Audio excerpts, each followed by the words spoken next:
El ingreso de Bitrenes al país, una decisión tomada a escondidas. La extraña adjudicación a una sociedad anónima para la explotación del puerto de Concepción, destino final de los Bitrenes, nos lleva a hacernos las siguientes preguntas. ¿Quién explota el puerto de Concepción? La firma Baden S.A., mediante una alianza estratégica de inversión con la Asociación Nacional de Navegación y Puertos, dueña del predio en el departamento de Concepción, que fue reacondicionado para recibir, en una primera etapa, 1 millón de toneladas de soja de la zona de Mato Grosso do Sul, mediante los Bitrenes. Baden S.A. usufructuará el predio por 20 años, conforme al contrato. Sin embargo, el plazo puede ser extendido por 10 años más.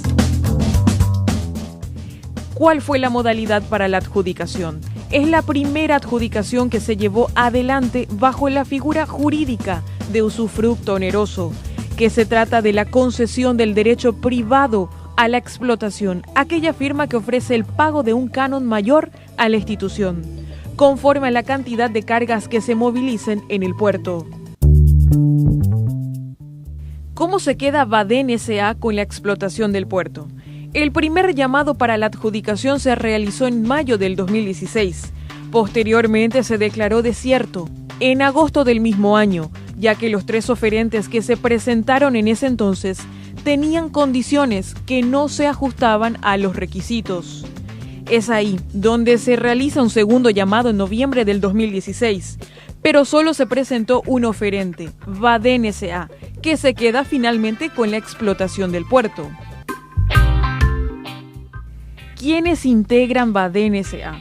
La empresa fue constituida a través de la Asociación de las Firmas Nacionales CIE S.A. e Imperial Shipping Paraguay S.A.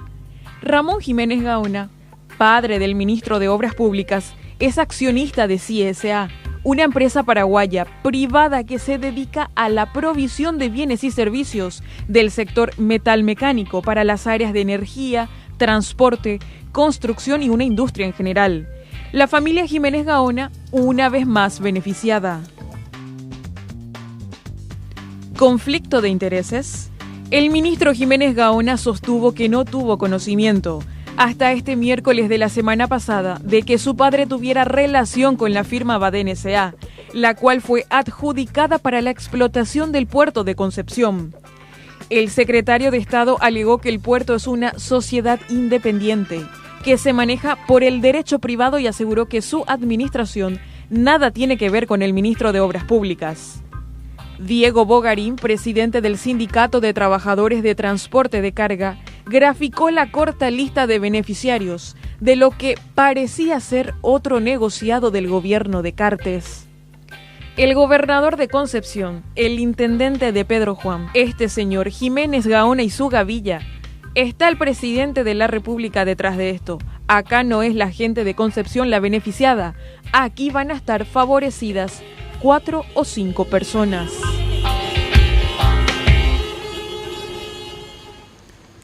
Algunas de las tantas preguntas que nos hacemos esta noche y que en definitiva también tiene la audiencia, por sobre todo después de esta decisión del gobierno el viernes de postergar por 1 año la entrada en vigencia de los Bitrenes a nuestro país. Es por eso que formulamos esta mesa, Enrique, podríamos decir política y técnica, para hablar del tema en cuestión.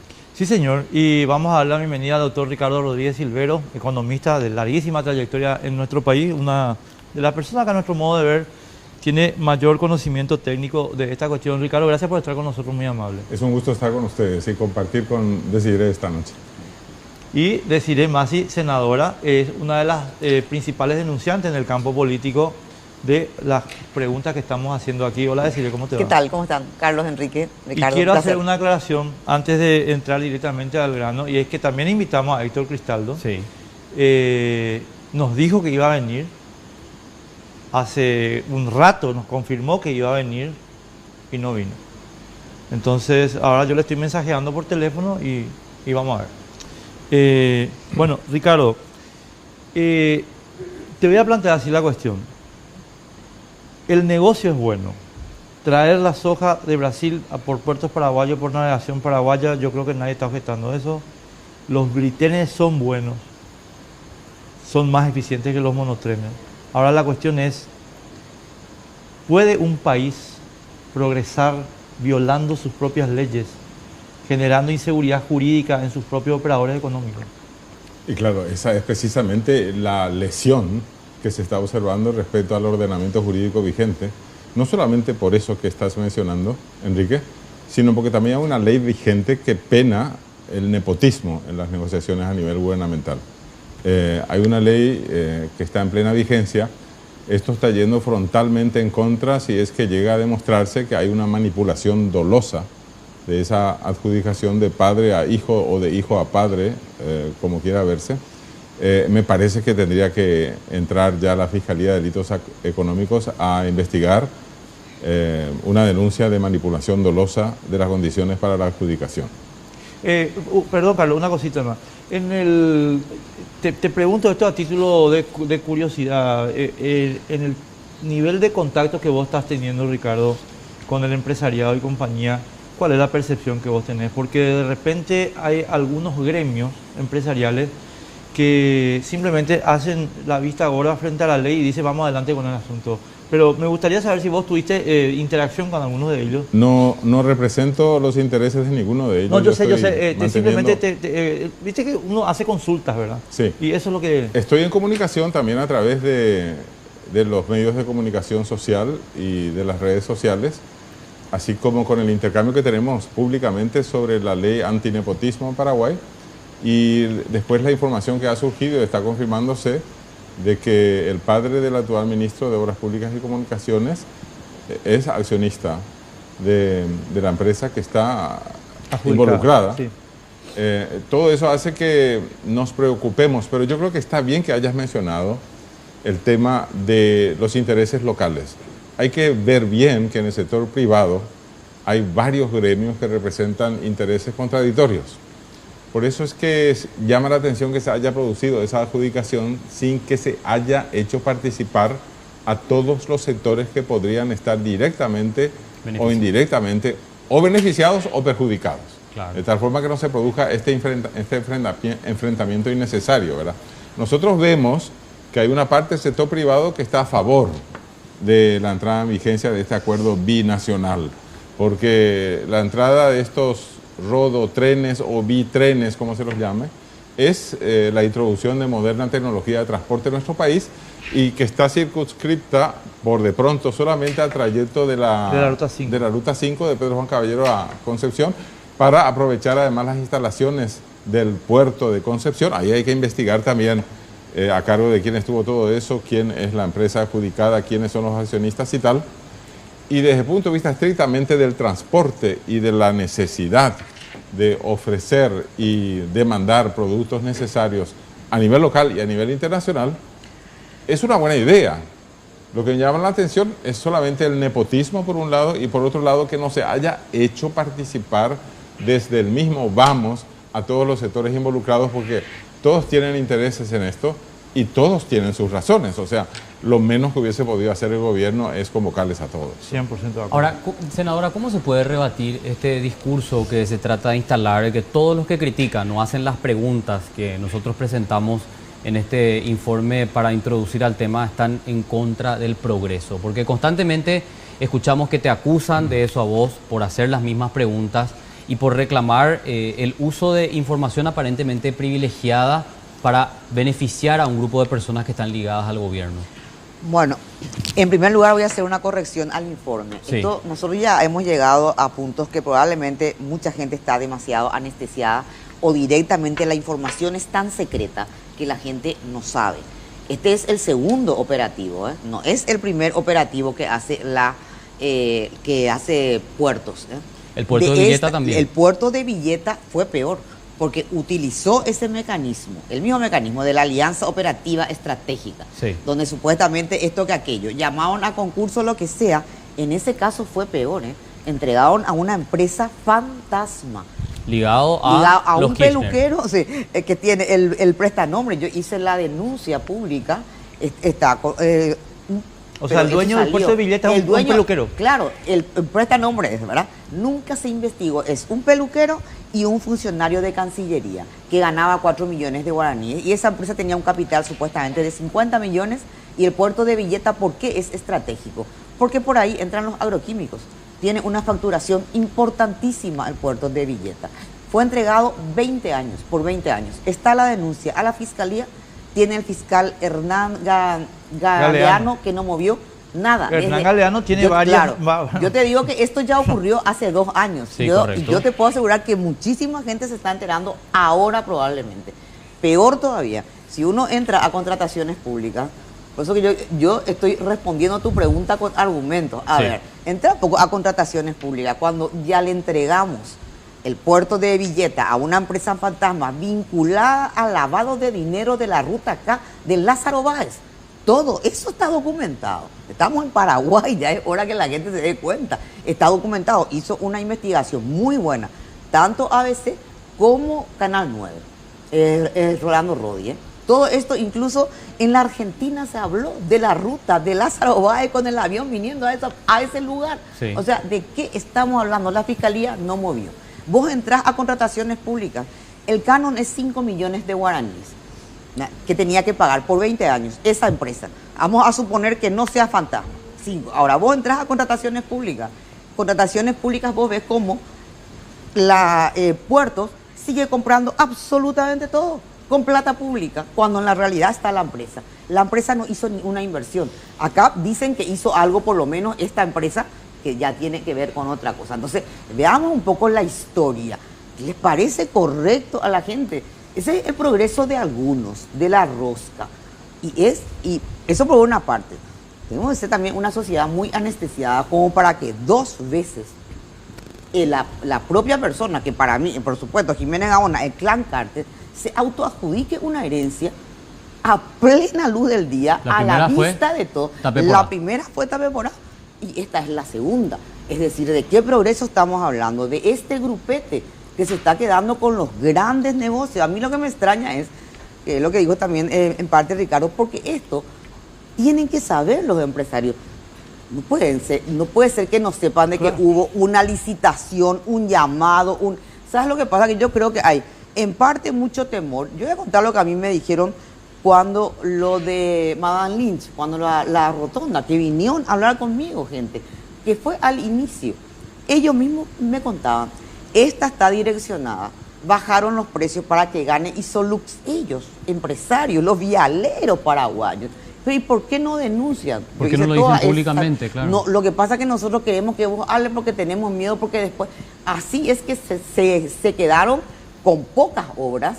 Así es que tenemos la empresa, la coreana esta, que ganó una licitación sin tener una máquina acá, ganó Isolux, está lo de SACIR. ¿Por qué no hablaron a tiempo? Ahora, vos entrás a contrataciones públicas y podés ver, acá hay 2 modos brandy, es el colmo. Yo les invito a la gente que si quieren ver realmente, y es la parte que se ve nomás, toda licitación tiene 10 o 12 adendas, las que existen allí.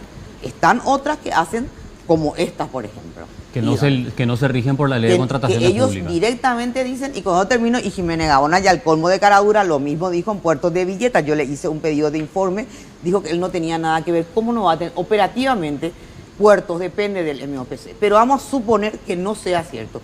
Quien firma, el MOPC tiene un representante dentro de Navegación y Puerto, y esta adjudicación está la firma del representante del MOPC. O sea, Jiménez Gaona quiere contarnos el mismo cuento que el Pilcomayo, que él no sabía nada y que el que estaba, el director nomás era el que no hizo. Claro. Acá es lo mismo. Ahora, en este tema, cuando se discute la cuestión, te dicen, no, pero este es el progreso, Concepción necesita, siempre se habla del estado de abandono en el cual se encuentra el departamento. Y yo nomás decía, ¿verdad? O sea, en nombre del progreso no podemos pervertir toda la norma, ¿verdad? Para beneficiar a un grupo de personas. ¿Cómo transmitís ese mensaje? Yo creo que se entendió bastante dentro de todo, ¿verdad? Obviamente no le podés pedir a la gente de Concepción, ¿verdad?, que den esto como algo, y es algo positivo. Yo creo que puede ser algo positivo. Ahora, vos dividís lo que esta empresa va a invertir 11 millones en 30 años, porque en la realidad son 30, 20 o 30, son $360.000 al año. Cuando esta empresa, porque no es el negocio, no es la parte del depósito de granos. El negocio en la realidad tiene que ver con la parte naviera, claro, y con varios subarrendamientos que ya tiene esta empresa comprometida a otras empresas vinculadas al Grupo Carte otra vez. Y eso es un subarrendamiento que solamente Baden va a administrar, que ya ni siquiera va a entrar al Estado paraguayo ni a la gobernación de Concepción. Y esa es la realidad. O sea, en lugar de $360.000 al año, Concepción y el Estado paraguayo puede recibir muchísimo más dinero si se hacen las cosas en forma. Esto por una parte hablando de este tema concreto. Ahora, si yo soy un inversor extranjero y yo estoy mirando y veo que la mayor parte de los negocios grandes se queda el Grupo Cartes, ¿por qué yo voy a venir a competir? Eso, o sea, ¿quiénes son los que están poniendo palos en las ruedas del progreso para todos? Vas a venir a competir acá con el Grupo Cartes, cuando sabes que el Poder Judicial maneja el Grupo Cartes. O sea, nadie que tiene 50 o 100 millones de dólares que piensa en invertir, pues va a venir a invertir a Paraguay. Y eso reflejan los números de inversión, que yo creo que puede hablar mejor Ricardo. Es decir, más allá de la corrupción y de la incertidumbre, hay un problema con la inversión extranjera con toda la propaganda que se hizo. Te dejo esa pregunta, tenemos ya la pausa, Ricardo, pero te dejo esa pregunta porque me da curiosidad, porque uno de los elementos centrales del discurso del gobierno es que nosotros somos poco menos que, no sé, que China en términos de inversión. Eso ya es una exageración. te dejo hasta después de la pausa.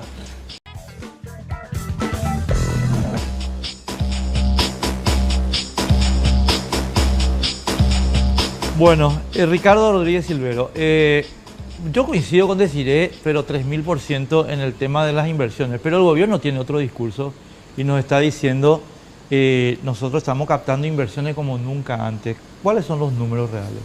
Los números son de que hay una parte interesante en términos de sectores a los que se dirigen las inversiones y un número interesante de inversionistas que sí se acercan al país, sobre todo de origen brasileño, ¿verdad? Y una parte argentina también, porque en esos países, los mayores de América Latina, ellos han pasado por una crisis increíble, ¿verdad? El empresariado brasileño estuvo buscando literalmente formas de encontrar fuentes alternativas de inversión, ¿verdad?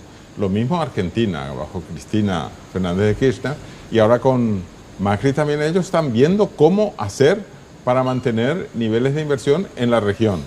De forma que, si analizamos la cosa desde el punto de vista estrictamente económico, no ya legal, ¿verdad? La idea es muy buena porque es un acuerdo binacional que va a dar un aporte extraordinario a la mayor y mejor comercialización entre estos dos países, pero además con inversiones en la zona, probablemente si no es la más postergada, es una de las más postergadas del país. El departamento de Concepción, sí, ¿verdad? Categórico. Así que desde ese punto de vista solamente podríamos saludar la idea. El problema está en cuando surge el nepotismo y cuando se ve manipulación dolosa de la información y cuando no se convoca a los sectores involucrados. Allí está el problema. Por eso que yo creo que hay que analizar desde el punto de vista económico lo que va a significar para el país que tengamos modernos sistemas de transporte.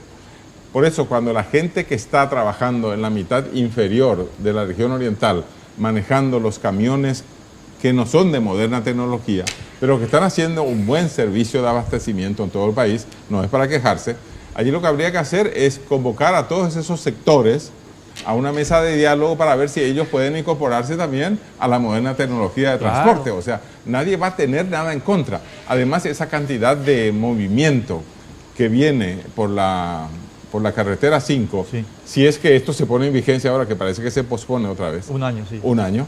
Eso va a traer mucho movimiento a toda la zona, porque hay que saber que con los camiones de transporte vienen todos los servicios conexos, ¿verdad? Hay que mantener esos camiones de transporte, también se descomponen, hay que abastecer eso.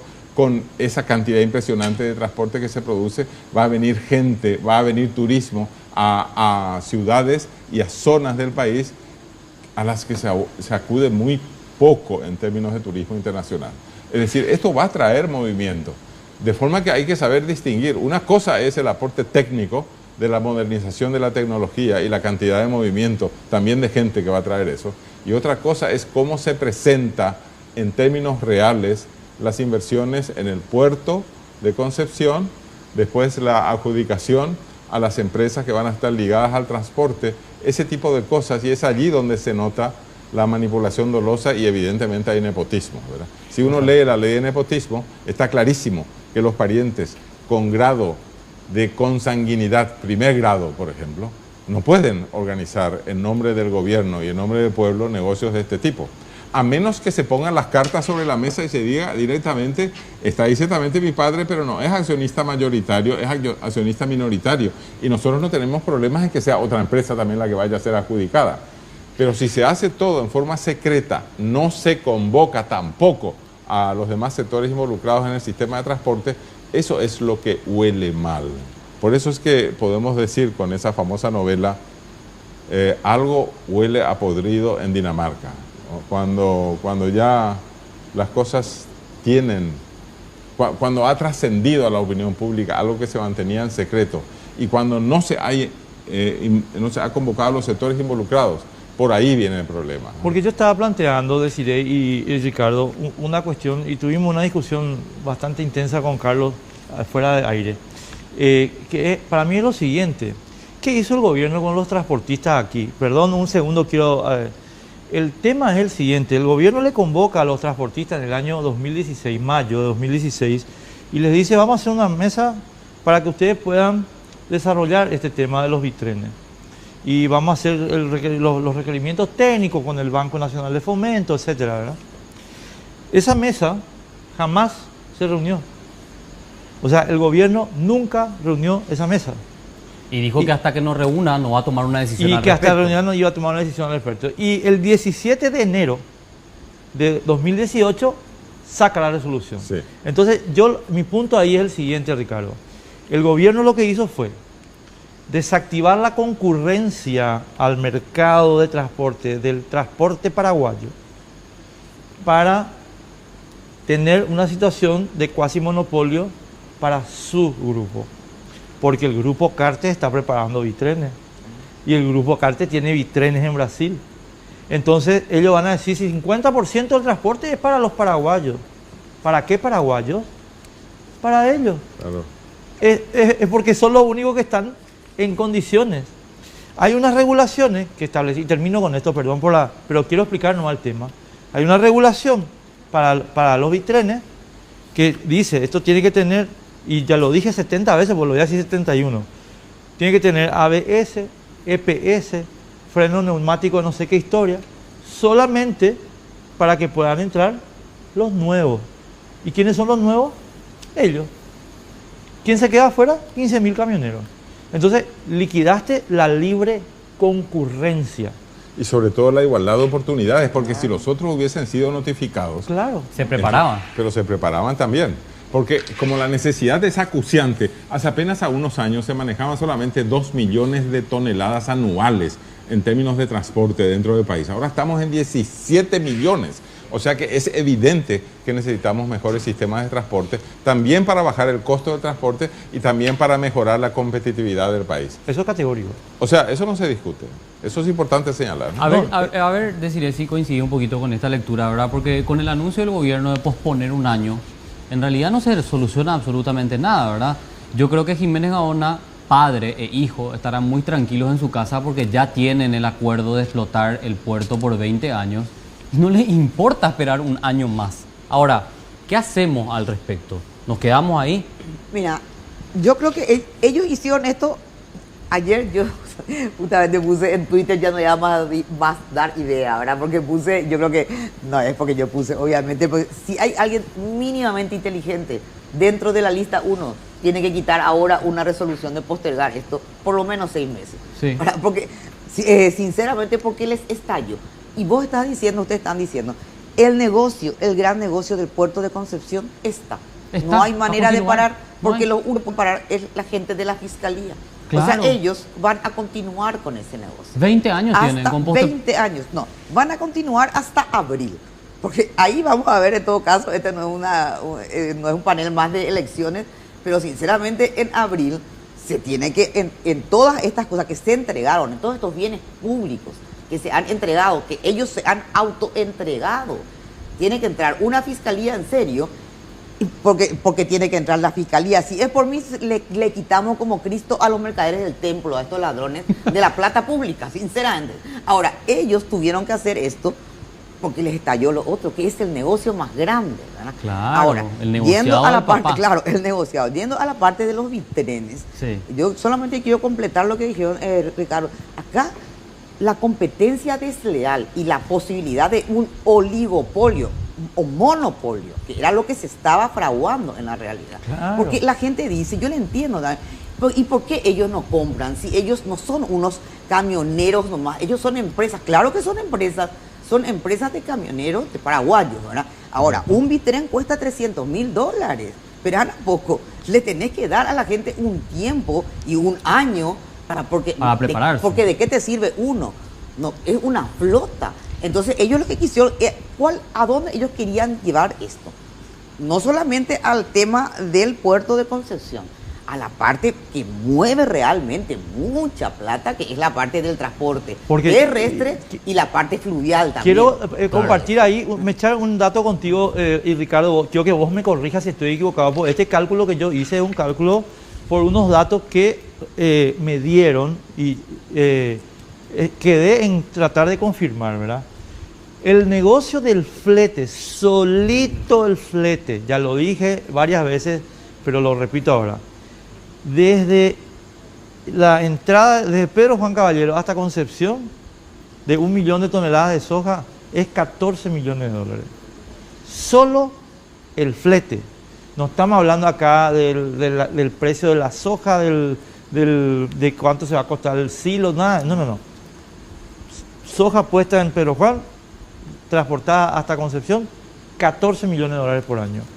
Entonces no estamos hablando de un negocio chiquitito acá, estamos hablando de un negocio importante. Y por eso dejaron afuera a los camioneros paraguayos, o quisieron dejar afuera a los camioneros paraguayos, porque el negocio es de empresas para las que el grupo Cartes sí se preparó. Tal vez habría que información diferenciar mejor. Exacto. Tal vez habría que diferenciar mejor el lenguaje. No es una cuestión de pasaporte.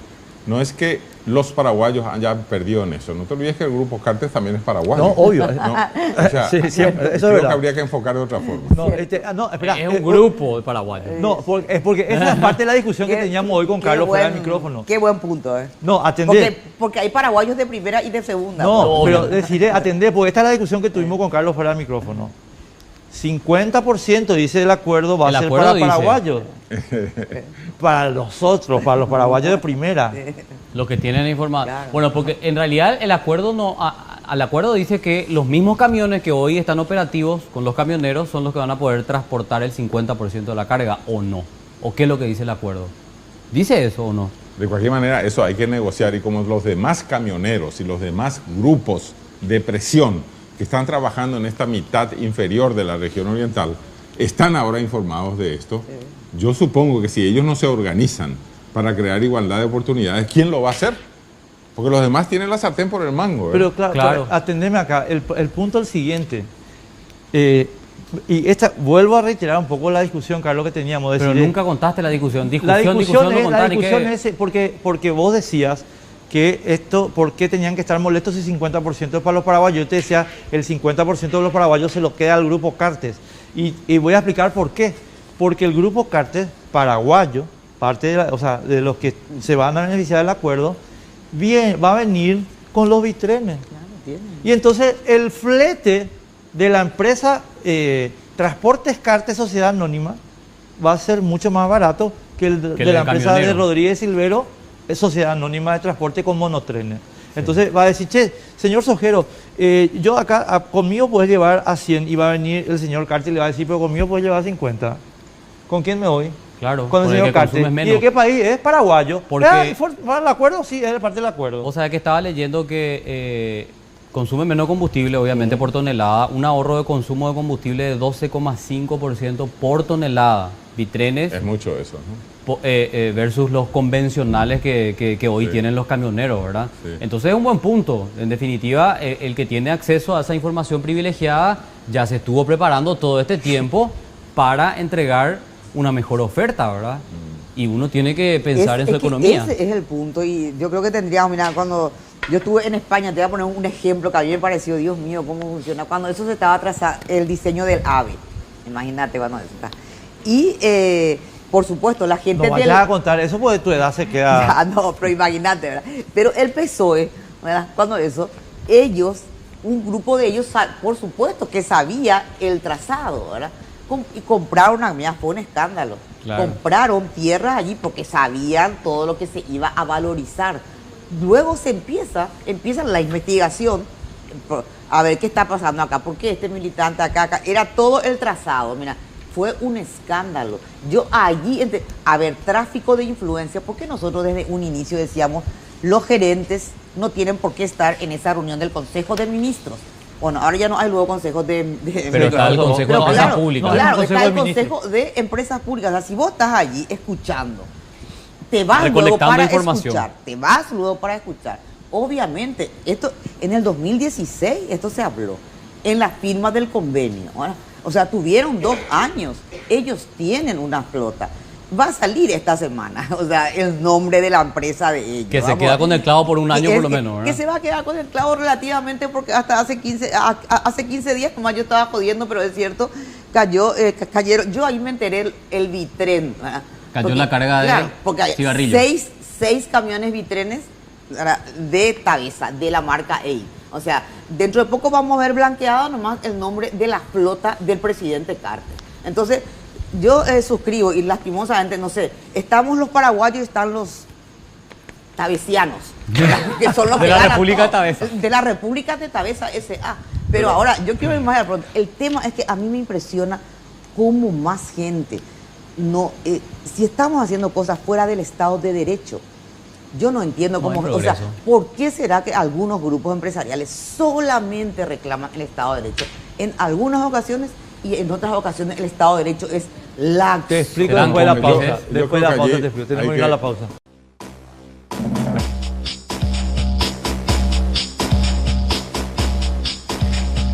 Continuamos, no te olvides que están habilitadas nuestras cuentas de redes sociales para que vos puedas comunicarte con nosotros y escribir también tus comentarios al respecto de este tema que va a seguir dando de qué hablar, principalmente por lo que estábamos debatiendo con nuestros invitados, ¿verdad? Que no quede en la nada y que algún fiscal con los pantalones bien puestos se encargue de investigar todo este proceso viciado de nulidad, podríamos decir, ¿verdad? Porque ponerle que esto se ponía operativo y que en algún momento explotaba, esto que por suerte explotó ahora, ¿cómo queda, verdad? ¿Cómo queda todo el proceso? Yo creo que es oportuno ahora reflexionar un poco sobre los fundamentos de la democracia en Estado de Derecho. Sí. Nosotros somos por lo menos en teoría, y nuestra Constitución Nacional tiene instituciones que están allí para hacer cumplir el mandato de un Estado de Derecho en democracia. Forma parte sustancial de eso un poder judicial honesto, eficiente y rápido. Lo que no tenemos. Lo que no tenemos. Y si el Poder Judicial está directamente identificado en su actitud, pero diaria, con los intereses de algunos estratos dominantes, entonces estamos perdiendo nosotros el sustento fundamental de una democracia en Estado de Derecho. Y si además las otras instituciones que deben encargarse de velar por el cumplimiento de la Constitución Nacional, como por ejemplo la Fiscalía, y más concretamente la Fiscalía de Delitos Económicos, también está en poder de algunos estratos dominantes. Entonces, ¿cuál es el recurso que tiene la ciudadanía cuando ve socavados sus derechos por adjudicaciones dolosas, por imperio del nepotismo y porque ni siquiera se hace participar a todos los sectores involucrados? Allí es donde nosotros deberíamos elegir una estrategia para señalar, para denunciar esto a la ciudadanía y preguntarse qué opciones tenemos realmente en estas elecciones.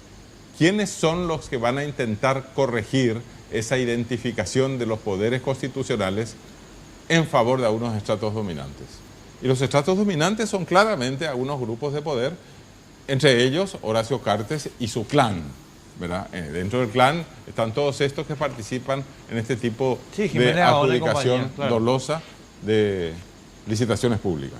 Claro. ¿Qué se puede, senadora, qué se puede hacer desde el Senado, ¿verdad? Porque la Cámara de Diputados es un poco más complicado, pero desde el Senado, ahora con esta declaración de Marito de que evidentemente Jiménez Gaona ya no puede continuar en el cargo revelado, este escándalo, hay tantas preguntas que hacerse, ¿verdad? Creo que el Senado ya hizo las preguntas pertinentes, Ya. estuvo cuestionando todo el proceso, pero digamos políticamente que... No, políticamente no sé qué se podría hacer en este momento porque estamos de receso. Ahora, Claro. si estuviésemos en funciones, lo máximo que puede hacer el Senado Famoso pedido de es una informe. interpelación. La El interpelación. pedido de informe ya se hizo, hacer una interpelación que para los que tanto dicen que hay una dictadura parlamentaria, les recuerdo que en otros países... Pero vos qué estás leyendo, vos estás leyendo mucho No, los medios del no, grupo porque Cartes. hay que decir, porque la dictadura Claro, hay que parlamentaria decir, hay que resulta decir. que en otros países el presidente tiene que tener acuerdo para nombrar ministros, ¿verdad? Y hay votos de censura. Y nosotros, que lo único que podemos hacer es interpelar y ni siquiera es vinculante, entonces, y se pegan el lujo hasta de no venir. Entonces, yo sinceramente creo que acá y acá ya, yo no quiero traer ni pesimismo ni nada, al contrario, esperanza.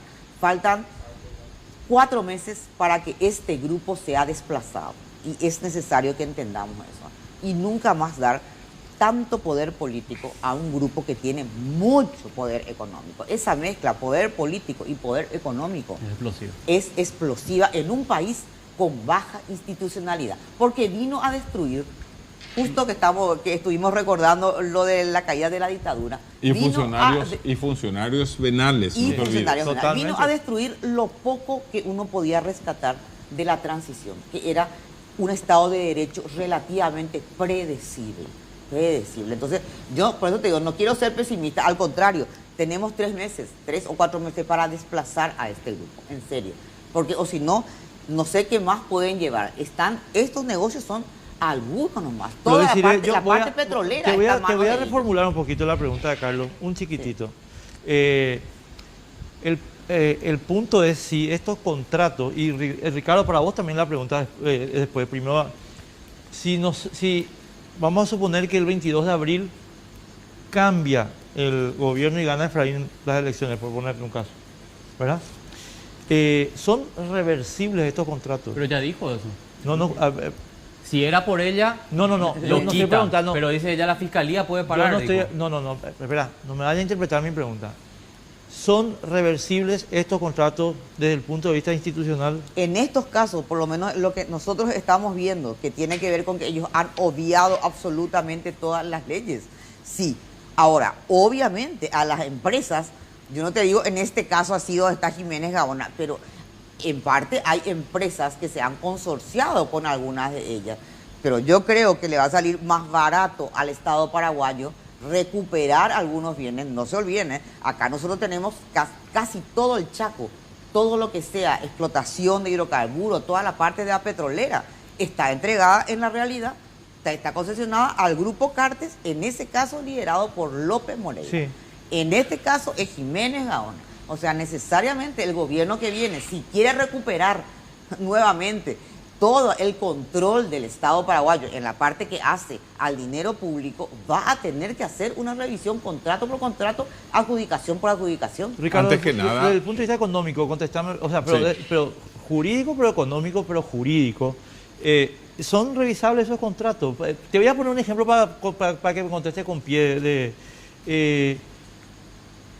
La concesión de Itapepora tenía una cláusula de rescisión de 50 millones de dólares. Entonces yo quiero saber si, a ver, con ese tipo de cosas podemos revertir la cosa. Yo creo que depende mucho de quienes estén a la cabeza del Poder Judicial, me refiero a los magistrados, y quienes estén a la cabeza de la Fiscalía. Si se mantiene gente,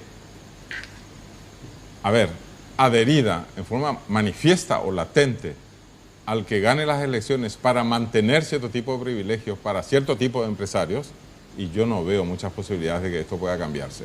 No nos olvidemos que ninguno de los partidos políticos con mayores posibilidades de éxito en las elecciones ha hecho una propuesta de programa de gobierno con reformas profundas. Yo no he leído nada. Por ejemplo, ningún planteamiento de reforma tributaria. ¿Cómo se va a financiar todo eso si no es con reforma tributaria? Pero parece luego un tabú hablar de reforma tributaria. En algunos casos no se puede ni siquiera hablar de la posibilidad que tiene el Poder Ejecutivo de aumentar las tasas del impuesto selectivo al consumo al tabaco, por ejemplo, ¿no? A pesar de que la ley dice claramente de que el Poder Ejecutivo puede subir eso del 16% actual al 20% sin recurrir al Congreso. Esto nunca se ha hecho. Es decir, si en las cosas fundamentales no hay una propuesta para el gobierno que gane las elecciones, sea Marito o sea Efraín, pero y entonces seguimos más o menos en las mismas. Vamos a tener que cambiar de hombres para que no cambie nada. seguir fortaleciendo el mismo sistema. Claro, a mí nomás lo que me preocupa es que nosotros, se me están ocurriendo algunas cosas, ¿verdad?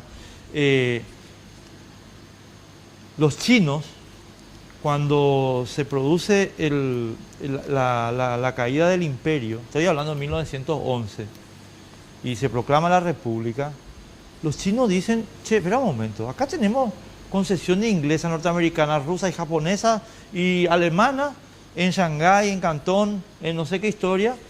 ¿Y por qué? No, pero entonces salen las potencias occidentales y Japón dicen, no, para acá están los contratos, firmamos los contratos, ¿verdad? Y tenemos estos contratos y el tema de los tratados intangibles y qué sé yo, qué sé cuánto. Pero China le dice, no, esto es leonino para nosotros, estos contratos nos sirven. Por eso es que se tiene que judicializar. Claro, pero es que esa es la parte que a mí me preocupa, que resulta que nosotros le entregamos una concesión de 30 años a Ramón Jiménez Gaona. Enrique, si son acuerdos binacionales o internacionales, forman parte del derecho público, ¿verdad? Es sumamente difícil que con un cambio de gobierno se puedan revertir todos esos acuerdos internacionales.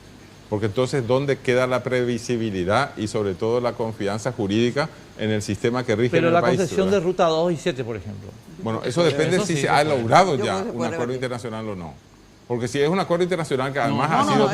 Esa es una adjudicación acá. Del Congreso que puede cambiarse con una mayoría de ¿Te Congreso? acordás cuando esto recién salió, que yo te había dicho a vos, ¿verdad?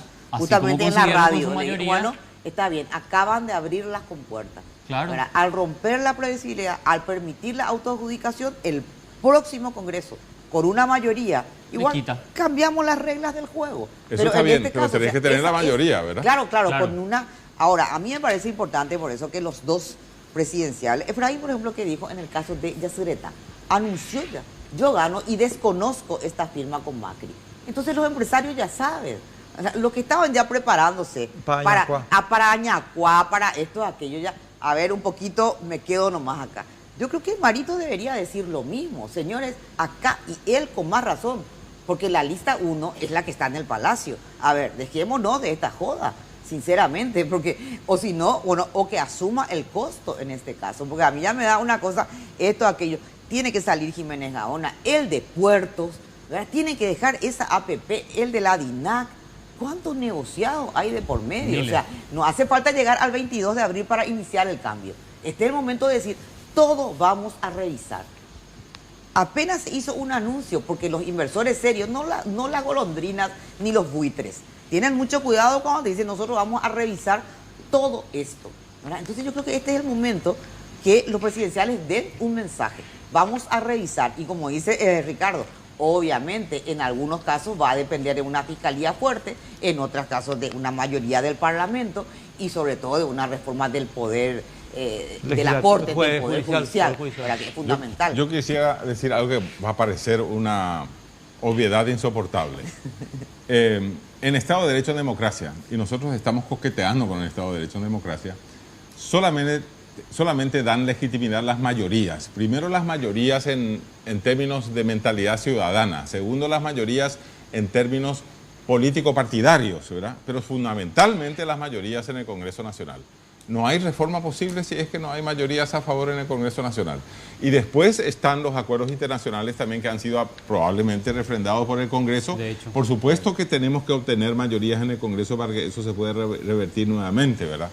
Pero mientras sigamos teniendo este Poder Judicial y esta Fiscalía de Delitos Económicos, y mientras gente como González Daer sigan estando directamente o indirectamente a través de sus manos largas en funciones, y no hay ninguna chance, ¿no? Esa es mi opinión, ¿no? Estoy totalmente de acuerdo. Ahora, yo lo que pregunto nomás es, con esta Fiscalía, bueno, no hay forma de ir para ningún lado, ¿verdad? Se apartó Javier Díaz Verón, pero el esquema sigue funcionando a favor del grupo Fiscalía hay que olvidarse hasta que se pueda hacer un cambio. O sea, lo de Alejo Vera, que es un ordenanzas de José Ortiz. Sinceramente, yo ya soy bruta probablemente, ya, pero ya me parece No, pero increíble que hay que decirlo explícitamente. las cosas. O sea, todos sabemos quién es Alejo Vera. Es una ordenanza de José Ortiz. Le quitan a la Patricia Doria, ¿verdad? Que es la única. O sea, uno mira Hernán, ¿verdad? Con el puerto de Villeta.